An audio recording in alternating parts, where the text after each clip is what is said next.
What's going on, y'all? It's your boy Cool Colas here, and you are now tuning into a new episode of the Pro-Black Blurred Kingdom podcast. On today's episode, we're going to be focusing on everything that's black man-centric, but I'm going to be talking about a lot of different things that go into this idea of speaking about the black man. The first thing that I'm going to talk about is the Black Brute Trope. I'm then going to be talking about some scenes where I saw some anti-blackness in the movie Alita. I'm then going to be talking about this whole trope of blaming the black man, specifically from statements made by Stacey Abrams and Tiffany Cross. The fourth thing I'm going to speak about is shitting on poor black men and my beliefs on that. And then the last thing I'm going to speak about is something that I just recently noticed came up: the return of your girl, Big Sassy. We're going to get into all of that and much more coming up now. When it comes to the Black Brute Trope, everyone loves to have a villain to blame. They love to have somebody to beat down and to make the scapegoat for all their issues and shortcomings and insecurities and their lack of accountability. And for the world, that's the black man. And we're going to take a moment to dive deep into what that looks like. But let's start by talking about something that I see regularly in media. Let's talk about what I call, again, the Black Brute Trope. For those of you who do not know, the Black Brute Trope is one of those character templates where your beloved white supremacists love to use this image to where they want to paint a black man as a brutish character who is angry, enraged, irrational, a bully, and a petty antagonist. And I have seen this in many characters, such as Chuck from Riverdale, who was black in the comics, but was a minor character and was a good friend of Archie's. He was known to be easygoing and friendly in the comics as well. And then in the television series, they painted him as an asshole, a womanizer, and a bully. He actually was a semi-major antagonist in the first season, now that I'm thinking about it.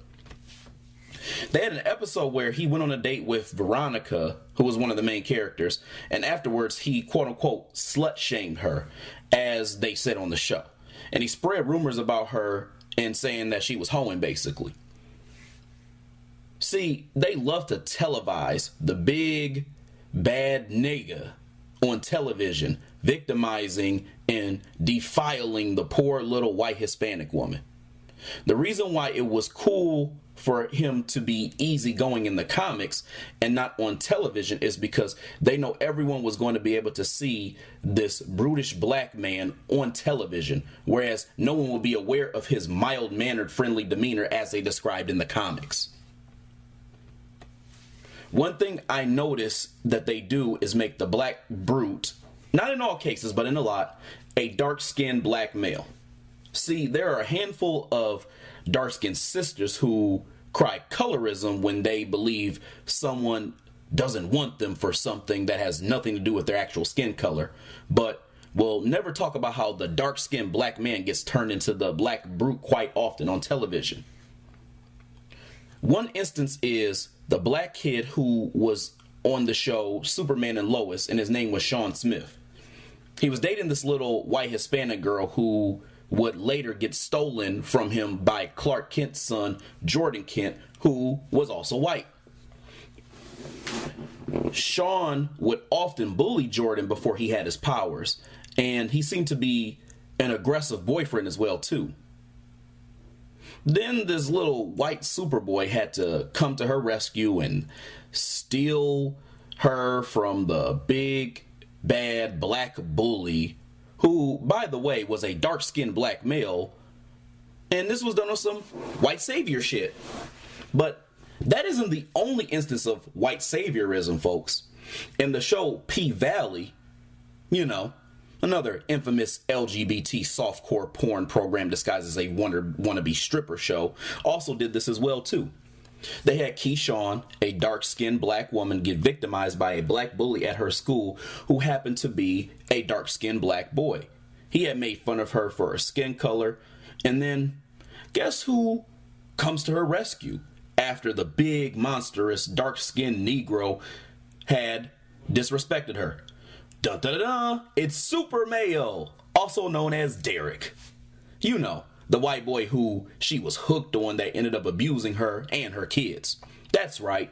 He tackled this nigga, this big bad nigga, for making fun of her and her dark skin, despite having dark skin his damn self. Family, pay attention to that. Making him dark skin was for the optics. They wanted everybody to know that this bully was a dark skinned black male. And he was a dark-skinned black male who was getting taken down by a white boy.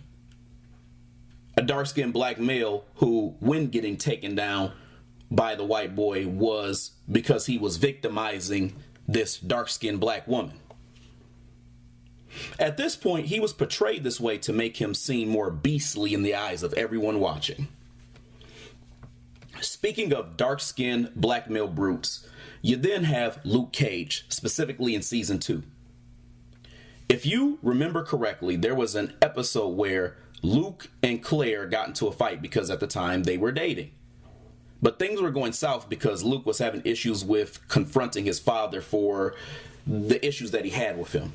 So the show felt the need to make a statement by presenting Luke Cage as the dumbass, bulletproof black man who has no emotional intelligence and needs his woman to be the voice of reason for how he should behave. Claire's all annoying, I want to cross over to different series just to sleep with a different main character ass, badgered the hell out of Luke about how he needed to talk to his dad about how he hurt him, and Luke just didn't want to talk about it. At some point, Luke grew angry and began punching the fuck out of a wall because he was tired of her badgering him about speaking to his dad, because she kept going on and on about it, although he said he didn't want to talk about it. So Claire did this weird spazzy shit where she tried to crowbar him punching a wall into this thing where he was trying to hit her, and she was like, I need to go back to my roots, and she was saying all this other goofy shit. Then they spent the rest of the season beating down on Luke, literally in every way possible, as punishment for getting angry. Like, literally, because of the fact that she wouldn't shut the fuck up. So then, that bitch-ass nigga, I can't stand this nigga, DW, I think y'all remember him, he was the barbershop dude, watched his so-called friend get beat down by Bushmaster and made a t-shirt about it to profit off of it. Luke had to sleep in the barbershop chair because Claire left him, and he had to be out the crib, and eventually that same asshole, DW, threw him out of the shop just because he thought that Luke was going down a dark path when he got his inheritance from Mariah after Tilda killed her monkey ass. Pay attention with me here though, cool click. When they wrote all of season 2, that was a shot at the black man. That was this mission of white supremacists and the mammies that followed to make this narrative that black men are beastly creatures who are so blinded by rage, even when their women hold them accountable for their actions so much that they would hit them. They would potentially hit them. Then they punish Luke the entire season because that's exactly how they feel about us. And you know, another black brute that many won't talk about is my boy Killmonger. He was the king of black brutes. And while he wasn't dark skinned, he was the full recipe for a brutish black man. He was created in a way where everyone who would see him as a character would see him as blinded by rage and anger to the point where he was destructive despite his intentions. That's why they also made him a black American man. They wanted to send a message. Hey y'all, look at this nigga Killmonger. That right there is an angry Negro. The angry FBA Negro at that. See, you don't want to be like him. This nigga is the type that will kill his own people and his girl despite her being down for whatever he wanted. But see, something unexpected happened here that I don't think Marvel was really prepared for. It backfired. The plan really backfired because it seemed that they were going for the angry, nonsensical Negro approach with his character, and all they did was polarize folks, with some agreeing with his ideals and others maybe seeing him as kind of villainous. His character created a dynamic that had never been a thing before with Marvel. Speaking of Black Brutes, have you all seen the movie Alita? Man, they had a character in there played by, I think his name was Jorge. He's either Jorge or George Lindeborg Jr. And his name was Tanji. Tanji was one of two black characters in the whole damn movie, both of which were antagonistic. And this character specifically was a first-class asshole. Although he wasn't really an antagonist, he just had antagonistic behavior. I mean, they had dude just terrorizing Alita when he first met her. So now you got this white woman robot in Alita who was getting bullied by this black man. Here we go again, making the black man look like a villainous beast that terrorizes the defenseless white woman. At some point too, there was a love interest, and he's somebody who was friends with Tanji. So Tanji kept getting on his friend's case, the love interest that is, to Alita, because he was into Alita, who was a cyborg. So there was this game that they were playing, and I think it was called Motorball, which was kind of like rollerblading combined with basketball. So apparently they made it where Alita was able to beat him being Tanji in Motorball, and he antagonized her for it. And she beat down on that brother too in that game. See, this is the type of shit you gotta watch out for, y'all. White supremacists will do little weird sneaky shit like inserting this type of depiction. They'll make a black character really antagonistic and villainous, and usually he is victimizing some sort of woman, and a lot of times it's a white woman. Then they will have that bully get checked either by that white woman or by some other man who generally is white. That's right. This here is a reminder by white society that no matter how big and bad you niggas think you are, there will always be a white person around to get your ass in check. This is a way to justify that we, black men, deserve to be beat down in society, and in turn, everyone will treat us that way as well. This is also why black men have become the faces of toxic masculinity. And I also saw a lot of anti-blackness in that movie Alita, which, by the way, wasn't all that to begin with, if I'm being honest. And they were very disrespectful. First of all, as I said, you had two brothers in the movie, and both were made to be villainous or to have antagonistic behavior. They had Mahershala Ali, who played the central antagonist, but even he was being controlled by another entity that really was responsible for all the evil shit that was going on in this dystopian society that they were living in. There was this scene, though, where Tanji was having a conversation with this Asian chick whose name was Koyomi. I believe that's how you say it. And the two of them were talking about his dislike for Alita. In the clip, though, Koyomi asked Tanji, "Why don't you like her?" Tanji then said, "I just never got the whole hard body thing. And besides, she's earned. It means she probably was the enemy at one point." This little Asian trick then rolled her eyes and said, "Yeah, 300 years ago, get over it." See, y'all, that moment right there really didn't sit right with me.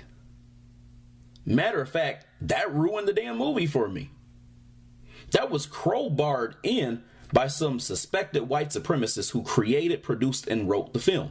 Specifically by Alita, I believe that's how you say her name, Kalogridis, who is a white woman of Greek descent. And it was produced by three men who were white or white Hispanic. One being James Cameron, who directed Terminator, David Valdez, and John Lando, I think that's how you say John Lando, or Lando, I don't know, who won an Oscar for producing Avatar. It's interesting how a bunch of white folks created the film and threw this little tidbit in there to mock the pain that the descendants of Black American slaves still suffer from to this day at the hands of anti-Black racism and white supremacy that was caused by the white supremacists. You know, the whole slavery happened a long time ago narrative. The whole you all got to get over it and pull yourselves up by your bootstraps concept that white supremacists love to say. This was so blatant, I'm surprised more people didn't catch this shit. I mean, the brother even said that he didn't like Alita because she was a part of a race of people who were an enemy to his people. And this was definitely a theme throughout the entire movie. That was symbolic. Alita's race was symbolic of white folks today, and having an actual black man show his frustration at Alita's existence was symbolic of the cry of black people in America about how we've been disrespected and murdered and pilfered and pillaged and much more at the hands of white supremacists. And it doesn't even surprise me that they got an Asian chick to do their dirty work. They really reenacted the stereotypical attitude of the Asian community to the oppression of black folks. They show how a lot of them are just tools of white supremacy. And then they had this nigga smile afterward sheepishly like he just knew he needed to come to his senses or some shit. This shit was disgraceful. This shit was downright disgraceful. And this is one of the reasons why I encourage full divestment. We as black people do not have to stand around and accept any old type of outrageous treatment or disrespect. We have the right to walk away from shit instead of throwing our hands up. And most of us, when we do that, we just say, what are we going to do about it? The answer is leaving, nigga. Leaving. It's really that simple. On top of that, too, notice that the person who got told to get over it in this movie was a black man. I just want to throw that out there. It was a black man specifically. Now I want to take a moment to step outside of the realm that deals with entertainment media and speak about news-related media. So as of late, I have been seeing different hot takes in the political and news realm, and these hot takes have been black men getting blamed or demonized, and the persons doing this happening to be black women. Let's talk about Tiffany Cross's ass first. For those of you who don't know who she is a journalist and a political analyst who works for the Saturday morning MSNBC show. Recently, she made a point to say she knows that black men sometimes feel ignored or put down, but she thinks that we are not seeing the truth that is happening and that we need to get in line with black women. She alluded to us following policies that harm black people. And she also took a stab at Kevin Samuels and Tariq Nasheed, saying some of us are swayed by them, and then alluded to the idea that these are oppressed people who end up aligning with the oppressor. These being black men, saying we are the people who are oppressed who end up aligning with our oppressor when we listen to them. First of all, I need to make something very clear. And I think I've said this before on a previous podcast episode. I was not a big fan of some of the ways that Kevin Samuels moved. And I made that very clear in the past. But the man is dead. I mean, seriously, why bring him into this? And I'm not one who tries to police people on being gentle or kind with people who have passed when they really were assholes when they were alive. But stop trying to resurrect him when he isn't even here to impact black men on moving in the way that you say that we're moving.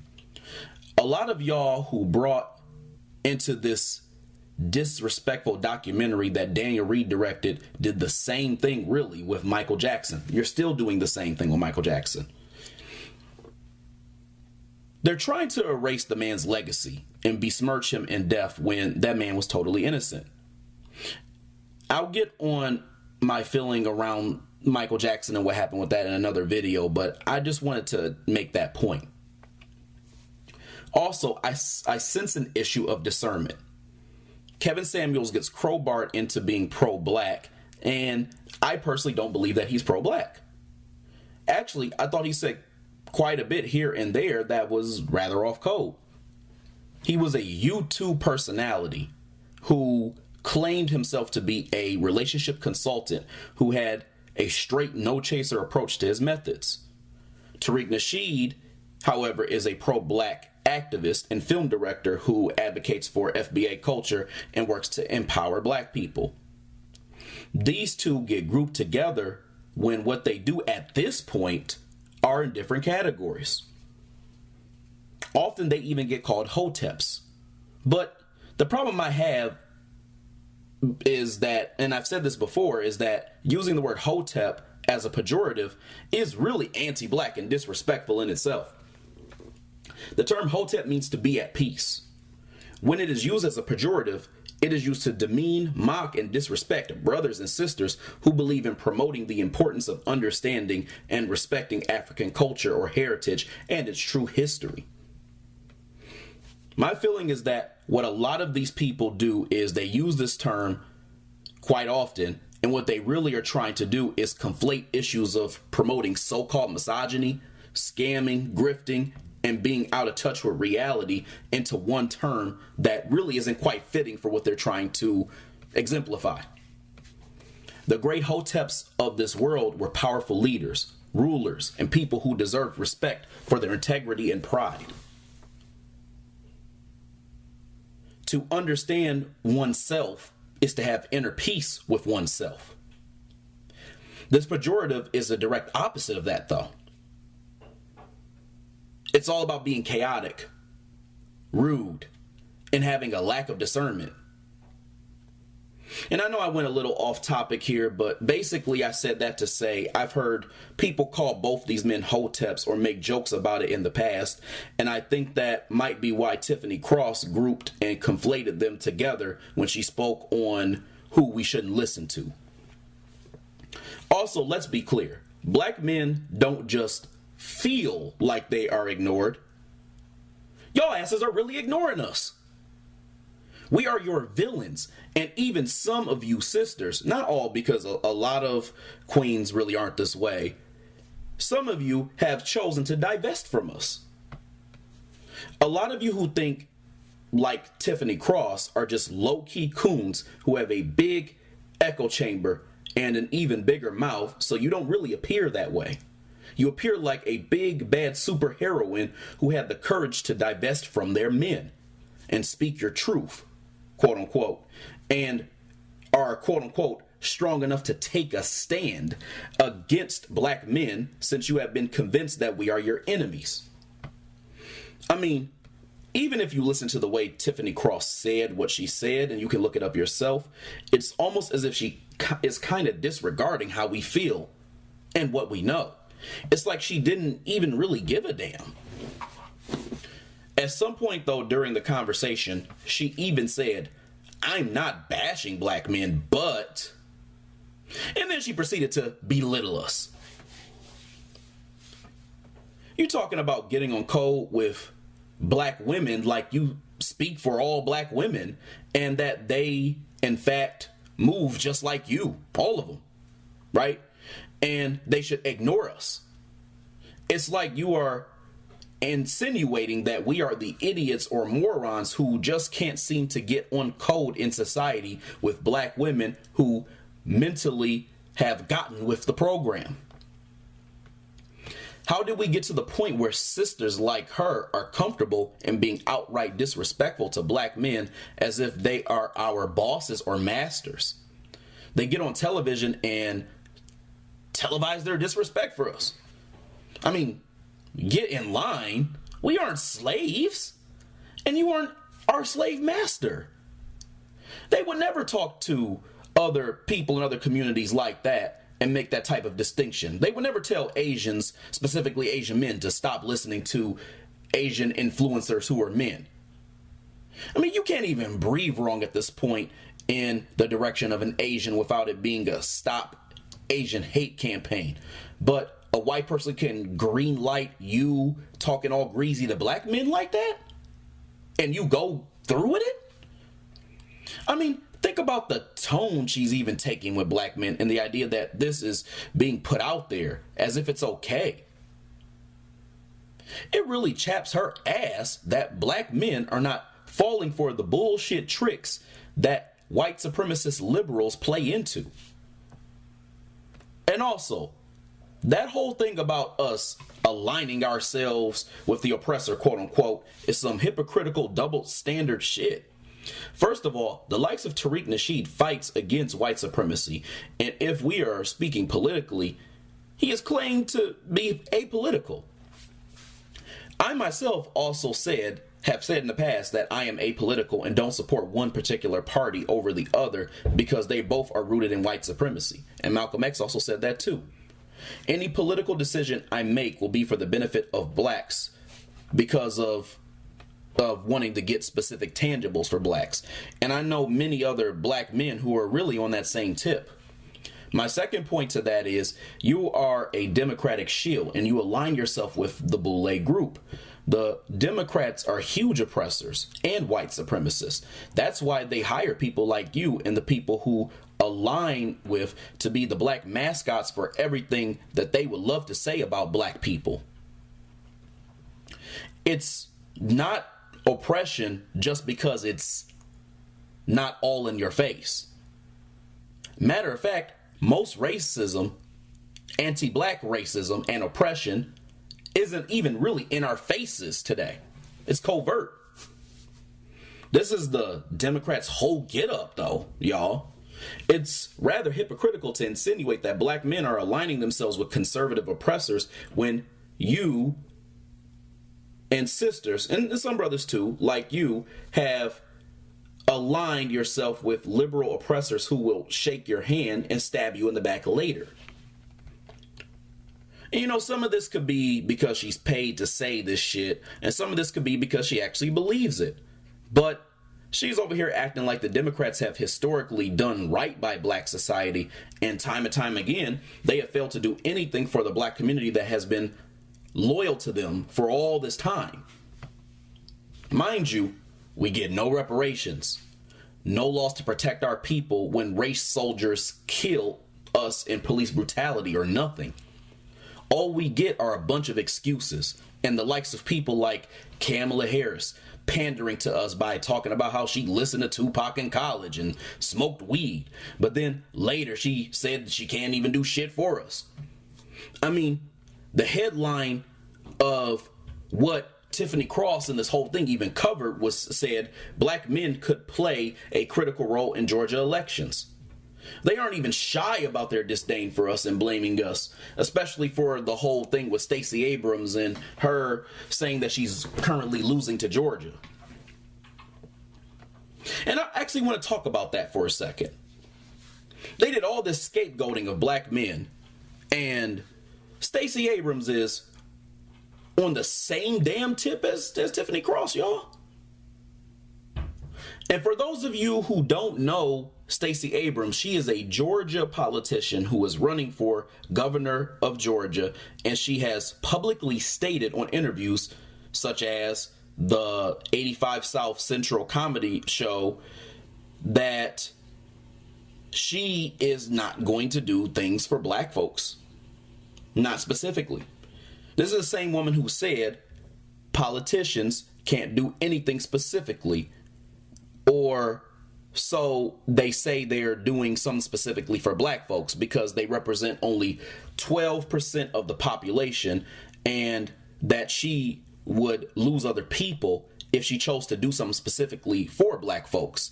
And she responded in that way when Chico Bean asked her or questioned her as to why politicians can't do or say that they're doing something for black people specifically, and why they always try to say something like people of color or underserved or underprivileged people. Like, why do they use that terminology and why don't they do anything? And that was her response.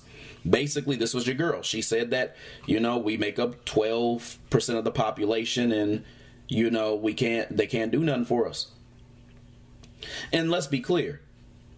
She said that, yet Asians and the $5 Indians represent even less of the population, and they get tangibles and laws and campaigns. Like, think about it. They got the Stop Asian Hate campaign that I talked about that blacks really got made the face of anyway.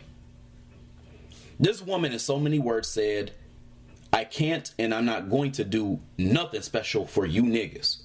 But still vote for me, because if not, I won't win. I mean, do you know how asinine that is, Cool Click? Do y'all know how asinine that shit is?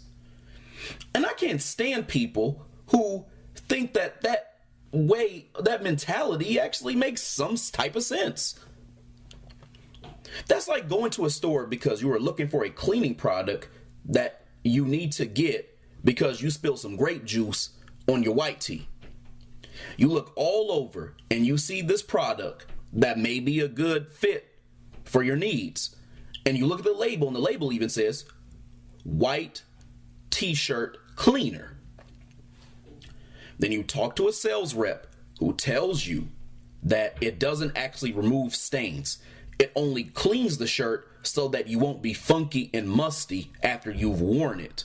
But the blotches, for the most part, will still stay on when you use it. Then afterwards, you tell her that this isn't helpful to your problem. And then she turns around and says, well, only 12% of the population needs a product that removes stains like grape juice from white teas. So they couldn't make it happen, but you should still buy it anyway. Then when you say, nah, I'm smooth, and either not buy the product or find a new route, just like just buying a new shirt or making something homemade, they get mad at you and blame you for not buying the product anyway. Oh, I will only make sales if white t-shirt wearing customers just buy my product because doing something is better than doing nothing. Like, how stupid is that? Do y'all see how ridiculous that is? So anyway, there's this video out there where she promised to invest in the futures of the Hispanic community and is saying that regardless of their documentation status, that they will be entitled to get into great schools, and she'll invest in their businesses and all this other stuff.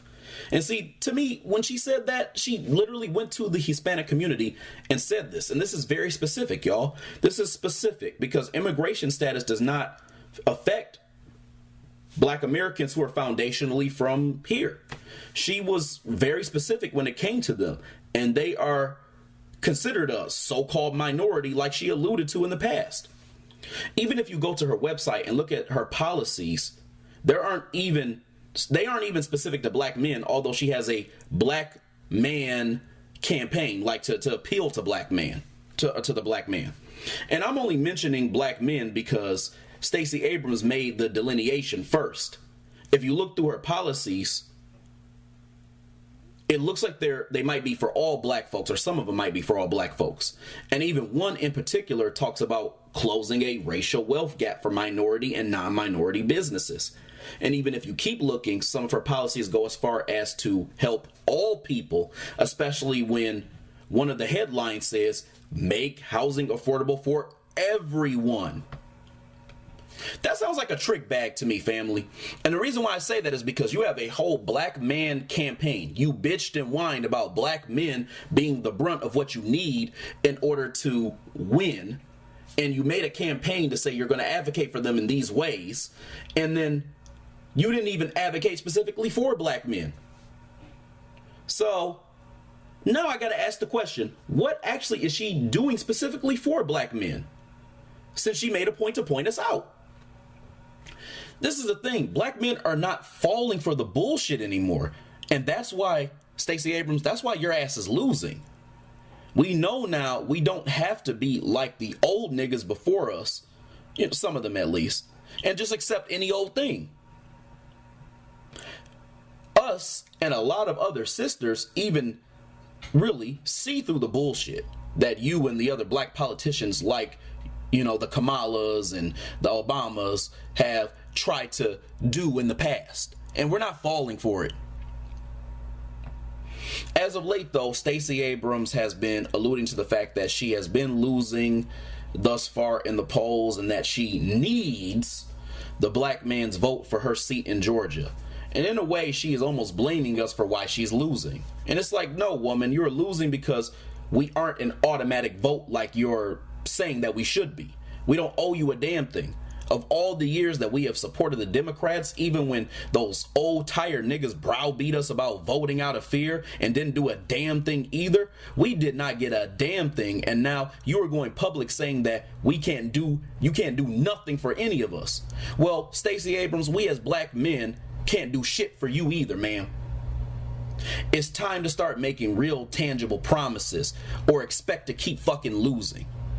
Besides, I'm not in Georgia any damn way. I guess when in doubt, blame the black man though for all of your losses and your disrespect. The last place that I have seen black male blame is with the Woman King and this whole thing around that.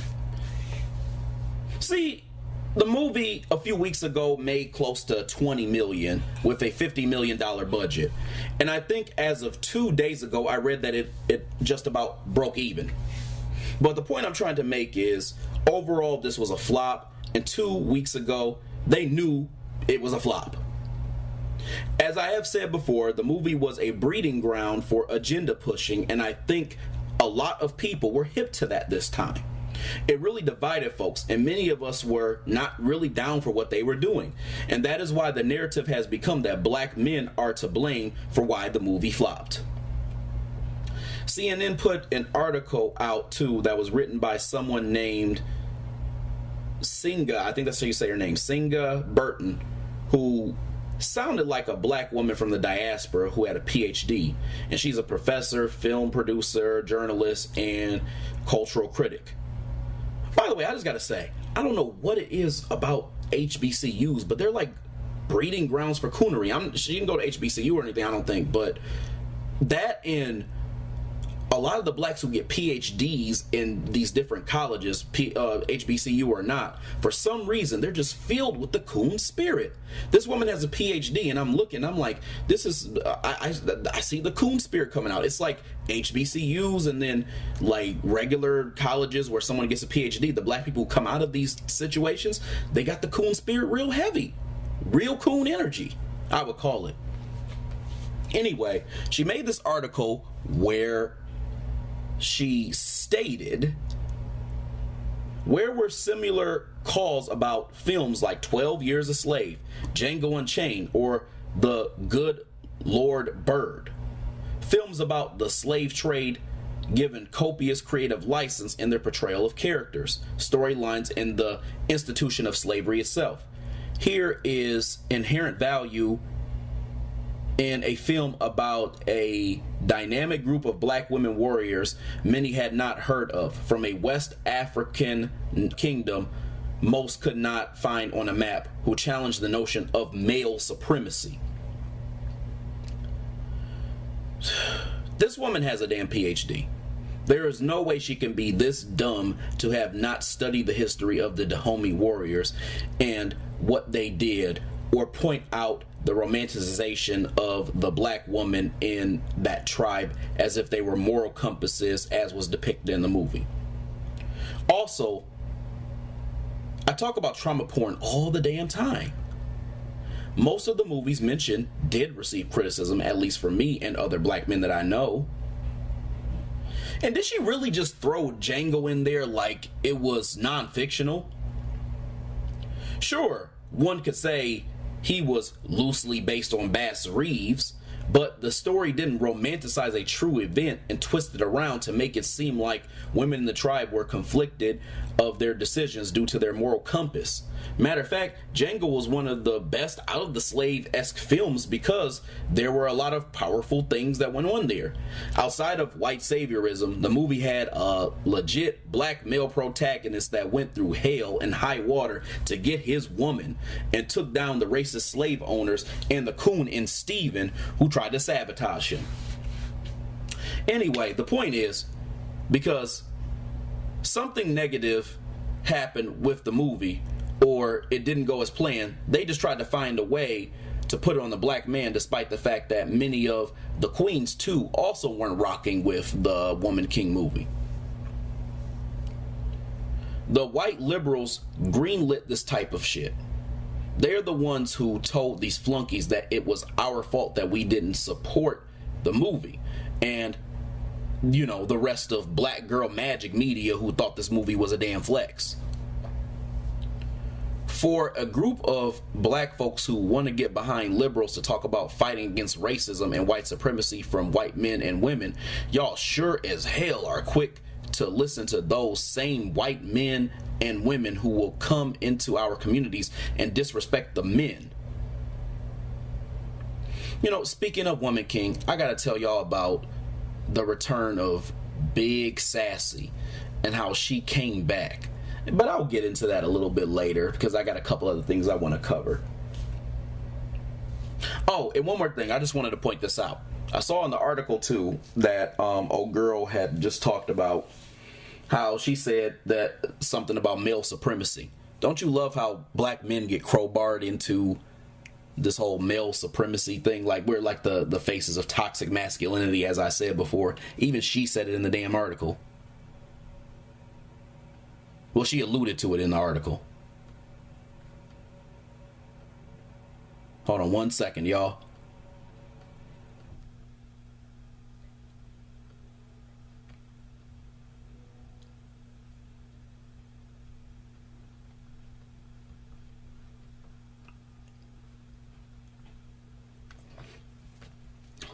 Listen.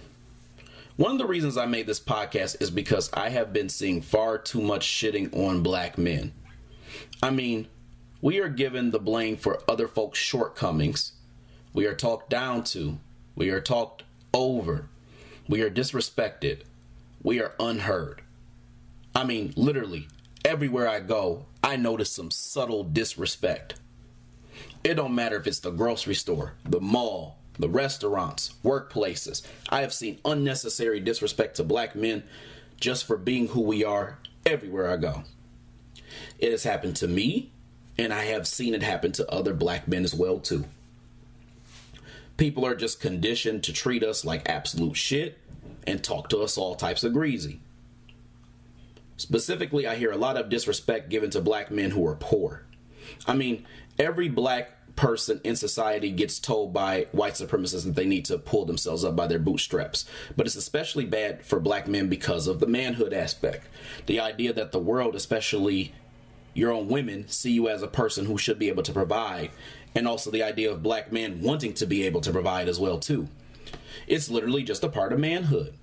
There are numerous obstacles that prevent many black men from being successful financially that no other select group has to face. And yes, sisters, they face discrimination too, but there are a few things even that they can get away with that we can't.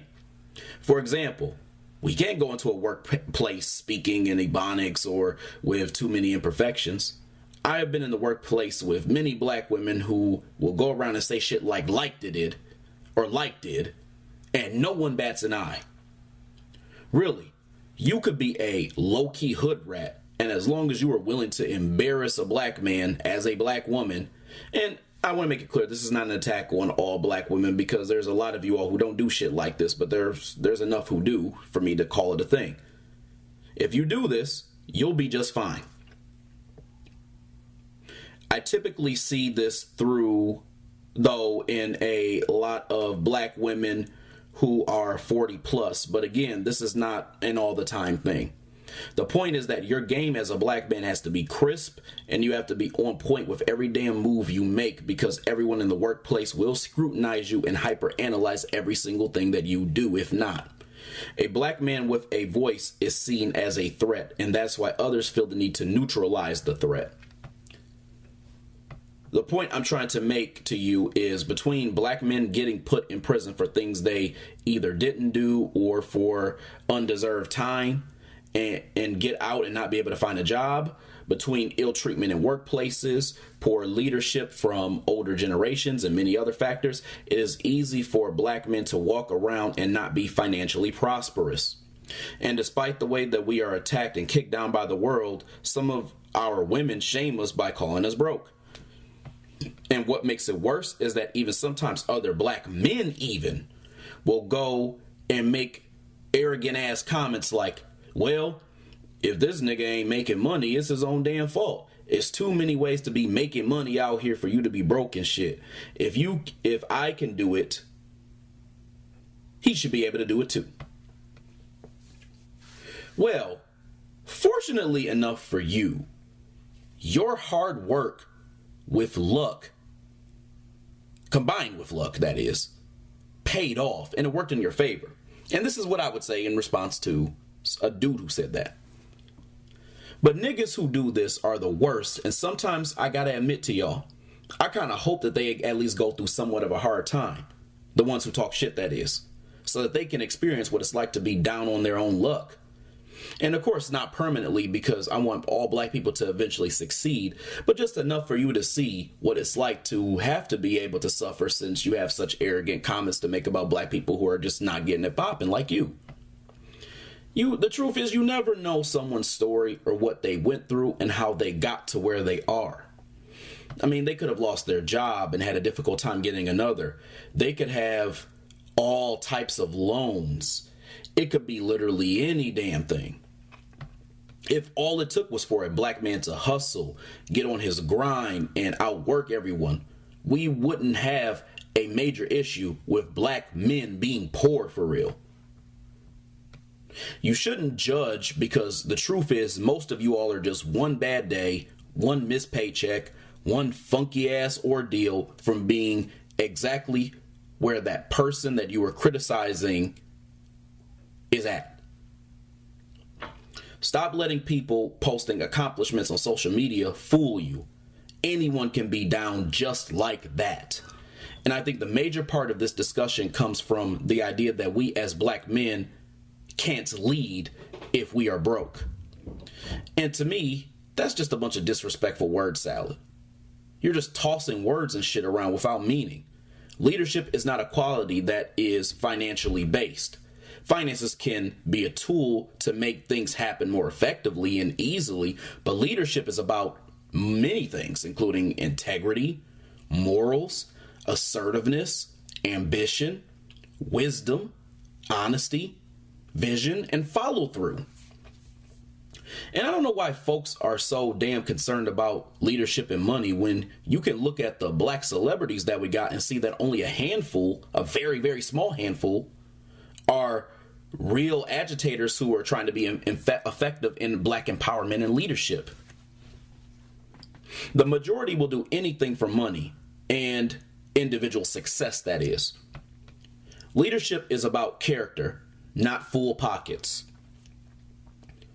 There are black people with big pockets with money that they have earned from cooning away all day. The idea that these two are equated is a total myth, and frankly, it shows how white supremacy has warped the way that we even respect our people. Another thing that I've been hearing is that we get coddled and need tough love and make excuses, which is also far from true.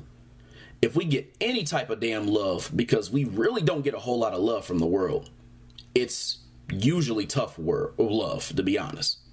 And sometimes what we really need is someone to extend their hand out and be of assistance. We don't mope around, we don't pout, because one, we know no one cares. Two, because we actually are out here doing the work. The idea that we are doing this, that we're doing all these little things that people are saying we're doing, is a myth. And it's a myth by people who don't take time to understand us and don't know what we go through or deal with. A couple years back, I had a conversation, a really, really long conversation with one of my friends about this very topic. And his conjecture was that if a dude like him could make it out of the hood and have a decent job, why couldn't other people do the same? And we went back and forth on this for probably about an hour or so. And this man was set on the belief that there are too many ways to be successful, and that a black man who hasn't had some level of success just needs to get more on his grind and get with the program. He said that in so many words. I'm not saying exactly, but I'm paraphrasing. Then a few years later, I had a conversation with him on the phone when I was at the store. And he told me that he was having some issues at his job. And eventually he actually lost his job, as a matter of fact. they were mistreating him and doing all this weird stuff and microanalyzing him and being disrespectful. And he ended up losing his job because of like the treatment that they basically gave him. And I love this brother dearly, by the way, so I'm not saying I wish this on him despite what I said earlier.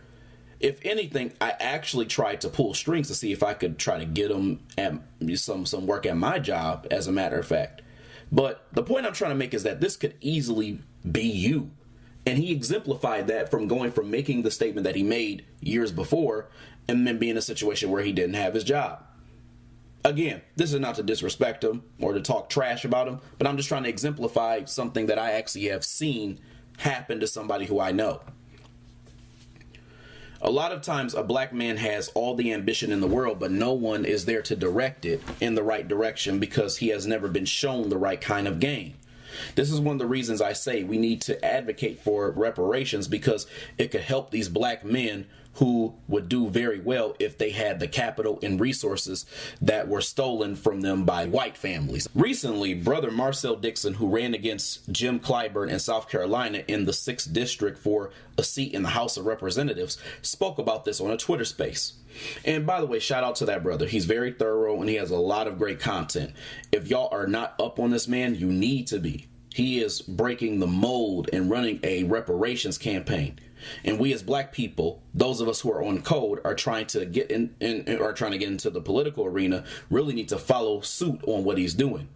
He's making a lot of great things happen, and he's quite an inspiration, I can't lie. So anyway, he spoke on what I'm talking about as well too. And one thing he talked about is how he even knew of black men who had master's degrees in engineering who were struggling to find work. And this brings me to talk about something that is personal in my own life. One of the reasons why this topic is so personal to my own experience is because I myself actually have a chemical engineering degree that I spent 7 years trying to achieve. I finally did, and in my first job experience, I experienced issues of racial profiling that led to an orchestrated termination. And I want to be clear, this wasn't my first experience with racism in general, but it was a catalyst for me in some of my endeavors today that I speak about and some of the things that I do on social media. In the city I lived in, which at the time was Grand Rapids, and anyone who knows Grand Rapids knows that there's a shit ton of anti-black racism there, I couldn't find a job. I had this termination, and any related job in that field didn't want to look at me because they were clicked in with the folks who did this to me. I searched and applied for nearly 400 jobs. I'm going to be totally honest with you. And that was in less than a year's worth of time. And all the tweaking of the resume, mock interviewing, and all that other shit did not help me at all.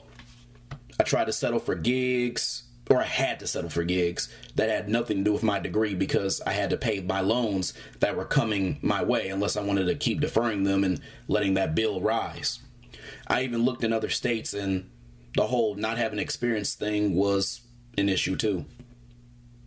There's a lot more to the story, to be honest, but the point I'm trying to make here is that you have an educated black man who went to a prestigious high school, got a chemical engineering degree, and was, by the way, the only brother that year in the whole college to actually get that degree.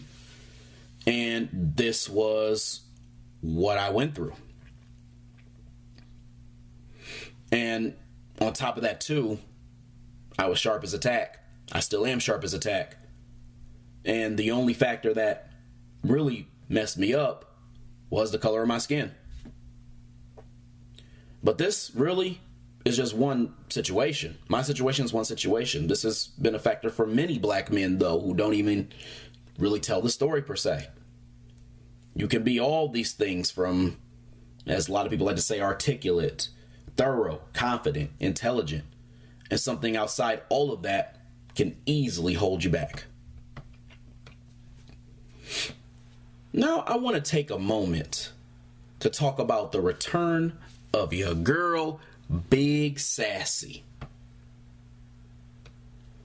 So for those of you who listen to my podcast episode where I spoke about Big Sassy, I spoke about her being rude when I spoke about my concerns on the new Black Panther movie that's coming out in November and the Woman King movie. So I had a post where I spoke about the Woman King, and she decided to try and come on my post and talk about how my followers were clueless and that I should try watching the movie before commenting and all this other bullshit. So I got tired of her trolling and babbling and just coming on the post with this stank ass energy, and eventually I got rid of her ass and unfollowed her, because the only 2 times that this clay face looking hunk of a woman came onto my post was to be rude and not even add anything constructive to the conversation. So you know how on Instagram they have that feature where you can discover other profiles similar to yours?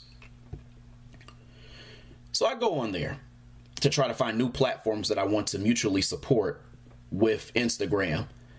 And there happened to be this video of Big Sassy that she created on there, as if this was somebody that Instagram was trying to suggest for me to follow.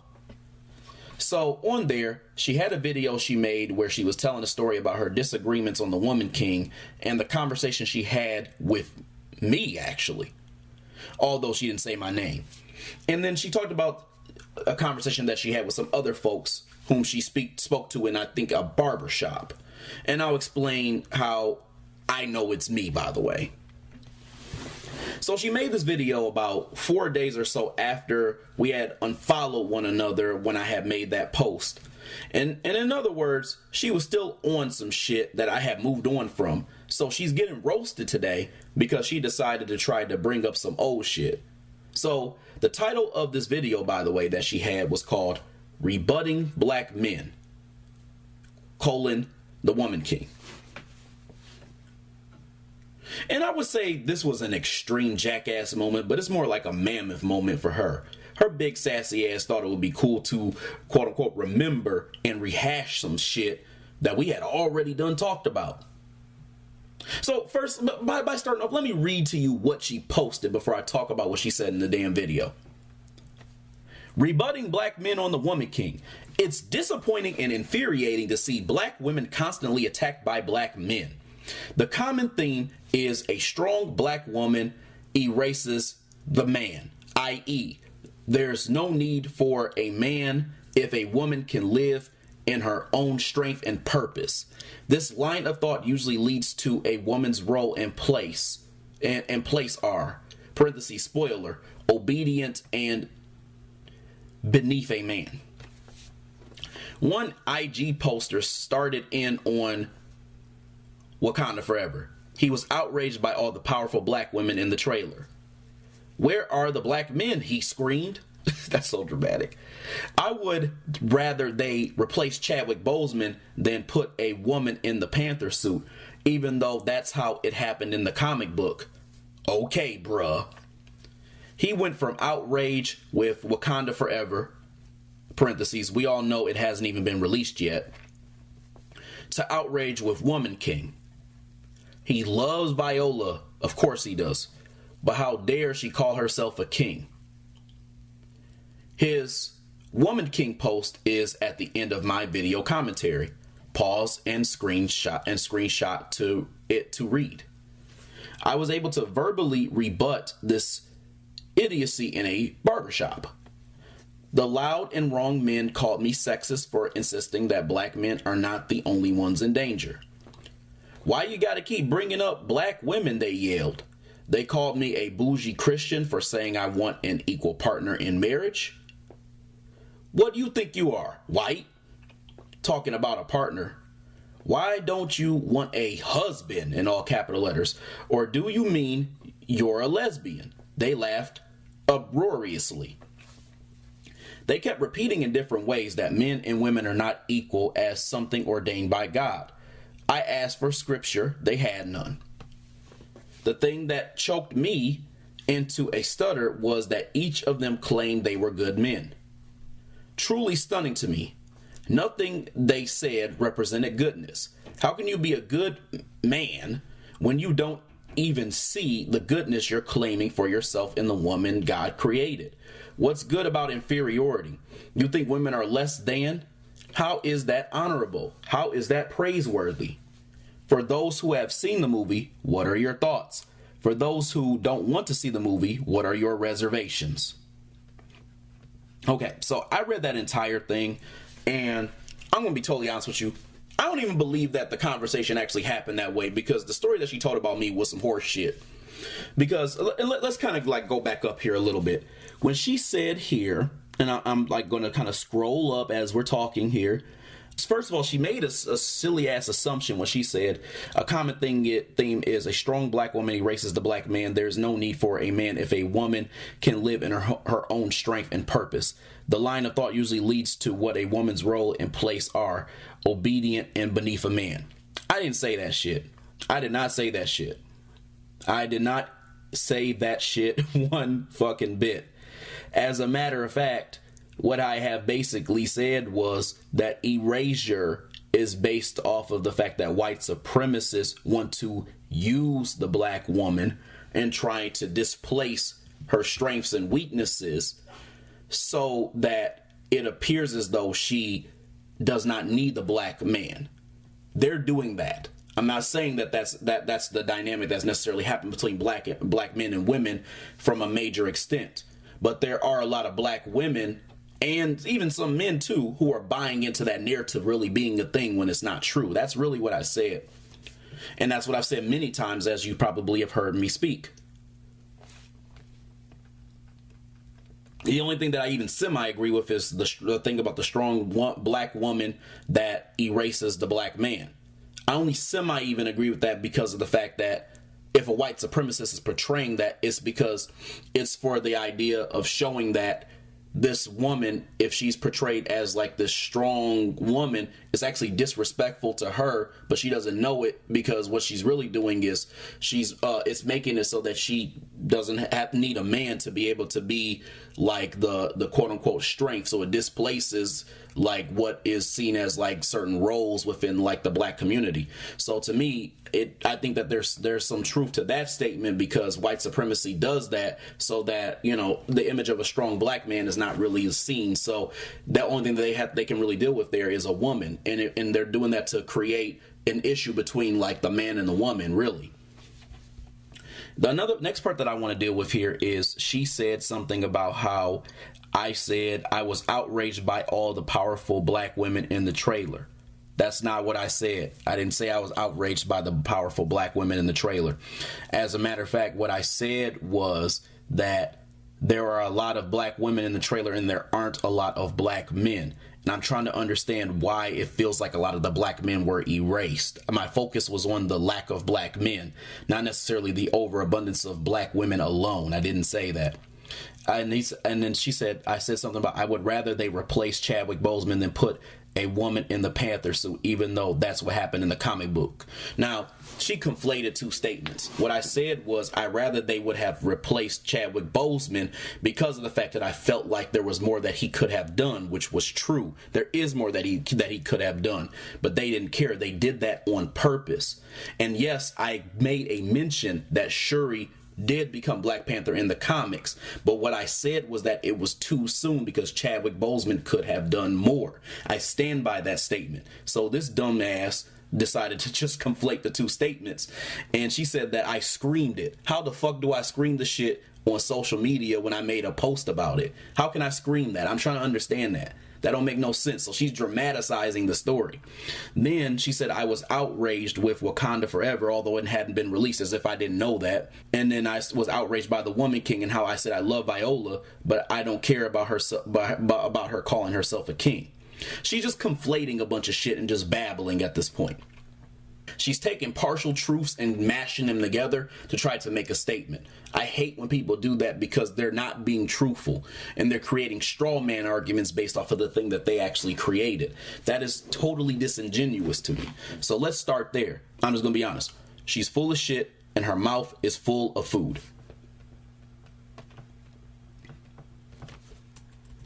So let's scroll down to talk so I can talk about the video with y'all. So In the video, she started off by saying that this video is ridiculous. She had a ridiculous, she said, I had my first ridiculous barbershop experience. This chick couldn't even say ridiculous correctly. It's ridiculous, sweetheart. As in, your weight is ridiculous. As in, you have a ridiculous appetite. As in, it's ridiculous that you look like a chocolate version of Majin Buu. I should call your ass Majin Buu Boo. Anyway, so she said that she had a ridiculous barbershop experience. And I mean, I'm sure it was ridiculous. I can only imagine what it looked like when you sat in the barber chair at the barbershop and it collapsed. She was talking about how at first it was funny because they had a lot of trash talk in the shop, but then it got to the point where they had this debate about the woman king and the Bible. The conversation about the Bible segued into talking about the woman king. And then she made a point to say she is loving her some woman king now. It also looks like she's loving a big ass plate of butter biscuits too. But anyway, so at some point she had the men in there saying that they weren't going to see it. And she interjected that she thought it was good. Some people told her that it wasn't historically accurate and it was entertainment, and she was upset about this. She also complained about black men saying, "What's up about the title Woman King?" So her conjecture is that in the movie they literally had women who were trying to stop the slave trade from happening, and if you watch the full movie you would see that. She then made the claim that she is seeing a lot of social media post about black male erasure, and she claims that anything dealing with showing a woman empowered and intelligent is considered black male erasure to people who make these complaints. And she said that it's the biggest bullshit of bullshit. No, Big Sassy, your weight is the biggest bullshit of bullshit. You looking like a land whale is the biggest bullshit of bullshit. Now, let's address your actual talking points though. First of all, no Dahomey women that were involved in the transatlantic slave trade were a moral compass as you're trying to make it seem. There wasn't this altruistic endeavor of black women in the tribe to stop what they were doing in Dahomey. Like it really just wasn't a thing. And to say that shit is disingenuous and is a straight lie. And no one is actually even saying that black male erasure comes from black women being intelligent and powerful, because that's what she was trying to say. That black men think that their erasure is coming from black women being intelligent and powerful. White supremacists give black women masculine features to say the black men are not needed. They make the black men look weak to disrespect and erase them and throw in agendas to confuse our community on how to view one another. Masculinity and femininity won't even have a definition anymore because of their need to overportray blacks as not being part of a monolith. And on top of all of that, they aren't making you all intelligent, quote unquote. They're disrespecting you by making you all seem cold, aggressive, and then turning around and making you dark skinned. To me, that's kind of damn dumb, to be honest with you, and you're going the fuck along with it, so that's even dumber. White supremacy is the culprit in this, and some of you coons just went right along with the agenda. The only black women who are getting shafted here are the ones who are willing to delve into coonery like yourself. And you know what I think it is, though? I think it's too many bologna sandwiches. They've kind of gone to this trick's head. Don't you know bologna isn't good for you, ma'am?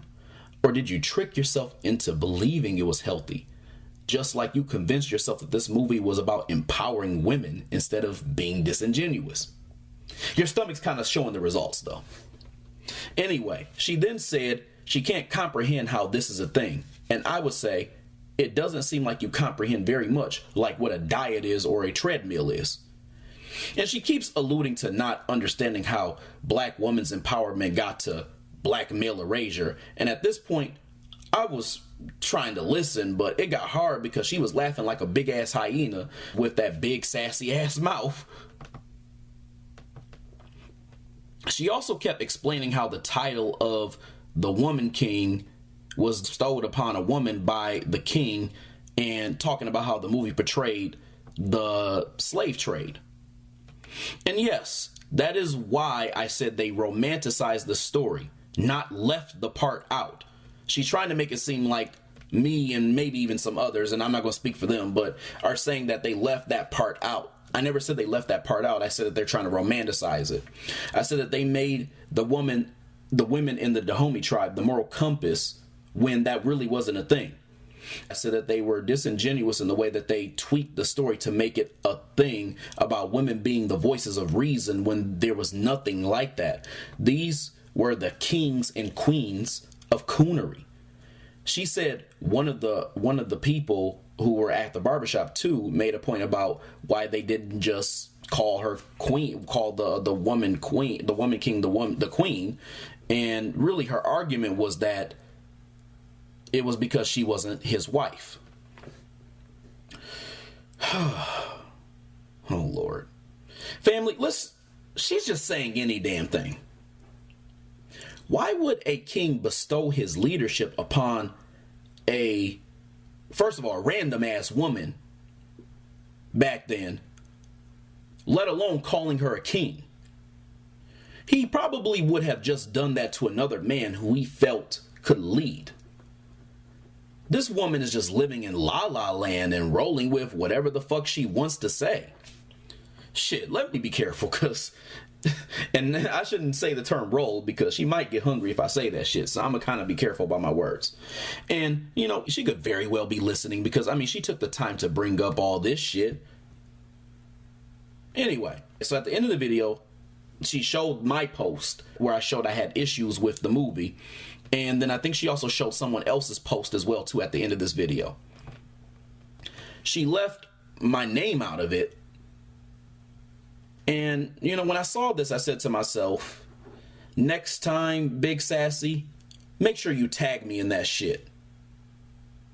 You up here scrolling up and down on my post and shit like it's a damn McDonald's menu. I need you to let everybody know that that was me.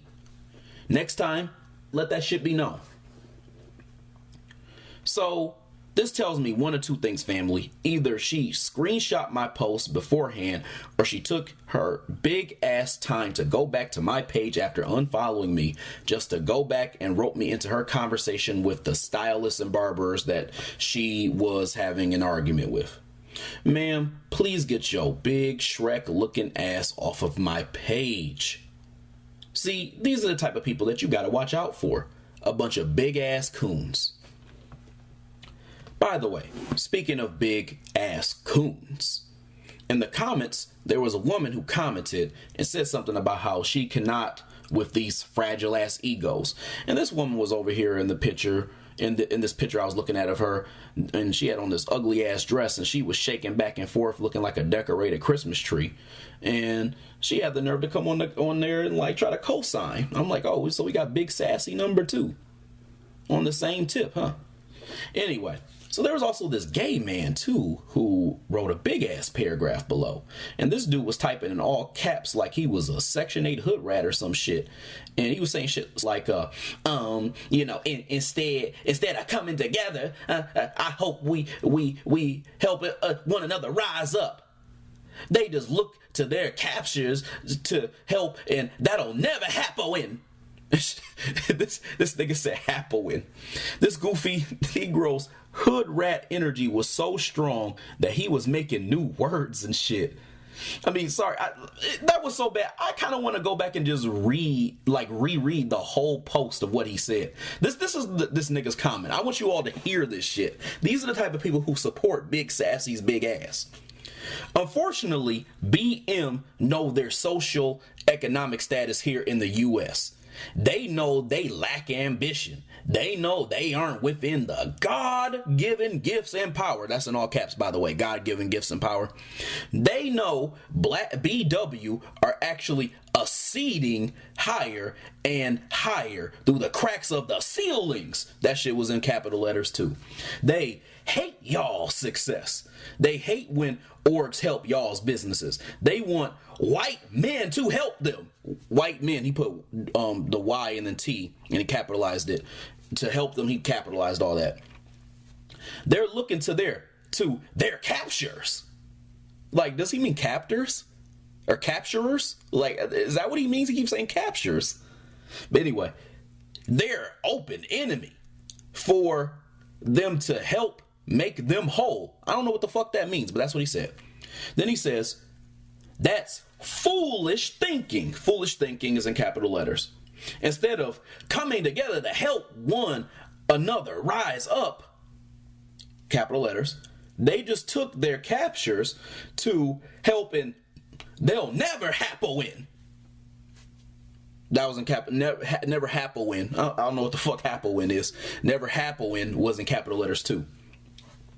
I'm a black man myself who loves the same gender and who was blessed by God's in capital letters, with the usage of both feminine and masculine energy. So I see through a different lens from dominant society heterosexuals. I sit back and I watch the relationships between BW and BM, and my faces are a mixture of, and he posted like, what was it here? 3, 6, 9, 12, 15 different types of emojis. And I don't know what the fuck any of them mean.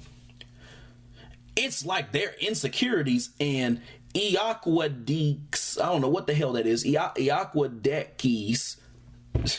He probably meant to say inadequacies, but I don't know what the fuck this word is. Cause them to view y'all with disgust, with disdain, with envy. And he capitalized envy. They view y'all's in capital letters, just like the same dope dealer views the big do dealer. He probably meant to say dope, but he said do, like he put DOOE. This damn hood rap man was typing so bad that he was making new words and shit. They want to take them out. And he had 3 O's, 2 U's, and 4 T's and out, and they were all in caps. So they can be the big dog. But from my observations, and this is in all caps, BW want BM to be, and he just put the letter B, not even BE, the letter B, the big man, but also B keep their integrity and be morally sound with their power. Then at the bottom he posts, if the woman king was called the man king's in capital letters, same storyline, same everything, but just switch women with men, and I bet my bottom dollar, capital letters, BM would be supporting it and would be laying out the same argument you're laying out. That was in capital letters. The shave aspect is not the problem. The problem is Hollywood showing BW as powerful. That was in capital letters. Man, so, okay. That was the end of it. That was painful to read. That hurt my mouth. That hurt my head. I'm sure that hurt your ears. So that's a hood rat babble, I guess. But so this man like sat on here and just typed like a Section 8 princess. Like, I just don't really fucking get like even what he was saying, because like he was spelling words so wrong, and I don't know, it just wasn't making no sense to me. Despite that, y'all heard how crazy that sounded, and then Big Sassy's big ass had the nerve to go underneath the comment and say that was a great analysis. Like, this is the chick who's up here calling people idiots and talking about idiocy and how it's a bunch of bullshit. Like, that's a great analysis to your ass. Man, this is too damn easy. Too damn easy. Anyway, y'all, that's the end of the episode. I hope y'all enjoyed it. I hope y'all got some laughs. I hope this was constructive and y'all got to, get some good insight on some of the things that we covered. I will have a lot more to come. I have a total of 8 episodes left, so I hope you all continue to tune in and listen to what I have to, you know, tell you all about and what I have to talk about. But anyway, again, I hope y'all have a good rest of y'all's night, and I'll be talking to y'all soon. Peace.